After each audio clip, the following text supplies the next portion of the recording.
ಚಳ್ಳಕೆರೆ ತಾಲೂಕಿನ ಗೌರಸಮುದ್ರ ಗ್ರಾಮದಲ್ಲಿ ಮೃತ ಕೋಳಿಗಳನ್ನು ಕೆರೆಯಂಗಳದ ಬಳಿ ಎಲ್ಲೆಂದರಲ್ಲಿ ಎಸೆಯುತ್ತಿರುವುದರಿಂದ ಪರಿಸರ ಮಾಲಿನ್ಯ ತೀವ್ರವಾಗಿದ್ದು, ಗ್ರಾಮಸ್ಥರು ಹಾಗೂ ಕುರಿ ಮೇಕೆ ಸಾಕಾಣಿಕೆದಾರರು ಸಂಕಷ್ಟಕ್ಕೆ ಸಿಲುಕಿದ್ದಾರೆ. ಮೃತ ಕೋಳಿಗಳನ್ನು ತಿನ್ನಲು ಬೀದಿ ನಾಯಿಗಳು ಹೆಚ್ಚಿನ ಸಂಖ್ಯೆಯಲ್ಲಿ ಸೇರುತ್ತಿದ್ದು, ಬಳಿಕ ಕುರಿ ಮೇಕೆಗಳ ಹಿಂಡಿನ ಮೇಲೆ ದಾಳಿ ನಡೆಸುತ್ತಿರುವ ಘಟನೆಗಳು ಹೆಚ್ಚಾಗಿವೆ. ಇದರಿಂದ ಸಾಕಾಣಿಕೆದಾರರಿಗೆ ಆರ್ಥಿಕ ನಷ್ಟ ಉಂಟಾಗುತ್ತಿದ್ದು, ಆತಂಕದ ವಾತಾವರಣ ನಿರ್ಮಾಣವಾಗಿದೆ. ಇದರಿಂದ ಸಾರ್ವಜನಿಕರ ಸುರಕ್ಷತೆಯು ಪ್ರಶ್ನಾರ್ಥಕವಾಗಿದ್ದು, ಗ್ರಾಮಸ್ಥರು ಮಕ್ಕಳನ್ನು ಹೊರಗೆ ಕಳುಹಿಸಲು ಸಹ ಭಯಪಡುತ್ತಿದ್ದಾರೆ ಎಂದು ಸ್ಥಳೀಯರು ಆರೋಪಿಸಿದ್ದಾರೆ. ಮೃತ ಕೋಳಿಗಳನ್ನು ವೈಜ್ಞಾನಿಕವಾಗಿ ವಿಲೇವಾರಿ ಮಾಡದೆ ಕೆರೆಯಂಗಳದಲ್ಲಿ ಎಸೆಯುತ್ತಿರುವವರ ವಿರುದ್ಧ ಸಂಬಂಧಿಸಿದ ಅಧಿಕಾರಿಗಳು ಕಠಿಣ ಕ್ರಮ ಕೈಗೊಳ್ಳಬೇಕು.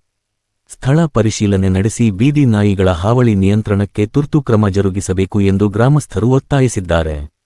ಜನರ ಆರೋಗ್ಯ, ಪರಿಸರ ಸಂರಕ್ಷಣೆ ಹಾಗೂ ಜಾನುವಾರುಗಳ ಸುರಕ್ಷತೆಯ ದೃಷ್ಟಿಯಿಂದ ಅಧಿಕಾರಿಗಳು ಕೂಡಲೇ ಎಚ್ಚೆತ್ತುಕೊಂಡು ಸಮಸ್ಯೆಗೆ ಶಾಶ್ವತ ಪರಿಹಾರ ಕಲ್ಪಿಸಬೇಕೆಂದು ಸಾರ್ವಜನಿಕರು ಆಗ್ರಹಿಸಿದ್ದಾರೆ.